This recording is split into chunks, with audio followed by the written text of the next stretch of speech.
Everyone thinks a robot vacuum either changes your life or is just an expensive hockey puck. Here's the thing, the Shark IQ Robot XL sits in the messy middle, and that's exactly why it works. Because daily autonomy matters more than fancy LiDAR maps when your floors are covered in cereal, pet fur, and dust. The bagless, self-emptying base that holds up to 45 days, the self-cleaning brush roll that resists hair wrap, and Roboro mapping add up to less babysitting than pricier bots I've used. But it's not perfect. It's loud when it empties, and the navigation needs a couple runs to settle. I spent 3 weeks testing it across hardwood, low-pile rugs, and pet hair chaos to see if it's a keeper. Before we dive into what I discovered, quick heads up. If you're already convinced and want the best current price, I dropped a link below. But stick around, because the one thing that surprised me most about this Shark might change which model you pick. Look, here's the deal. I've got a shedding dog, a toddler, and a partner who is allergic to dust. Weekends became vacuum marathons. I tried a Bump and Wander robot a year ago, fun to watch, useless in corners, and it filled its tiny bin in 15 minutes. I almost splurged on a Roomba with a bagged self-empty base, but paying extra for disposable bags felt like a treadmill. I wanted a set-it-and-forget-it robot with real mapping, room select, voice control, and no ongoing bag costs.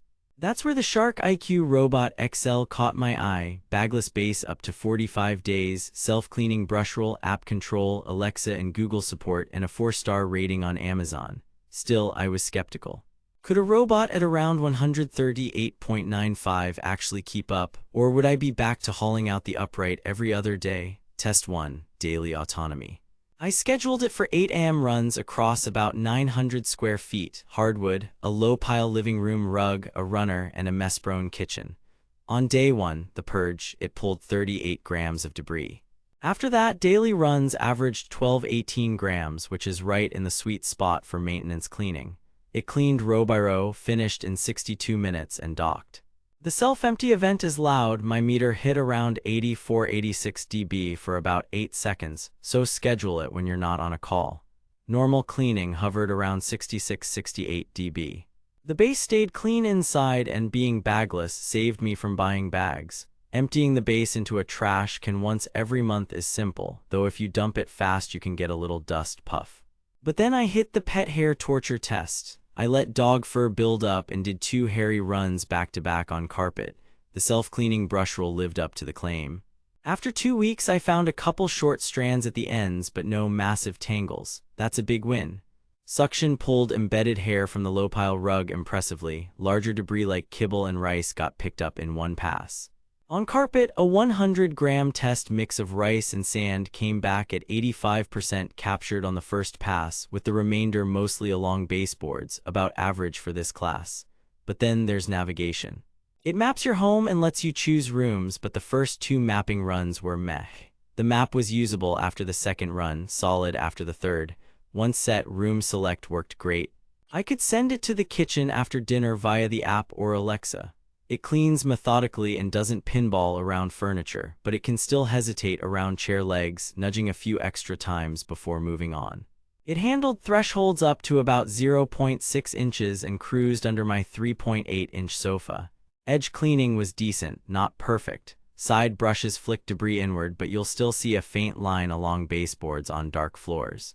But then I tested resilience, 1,200 square feet in a single session. It ran for 98 minutes, returned to the dock to recharge, then resumed exactly where it left off and finished.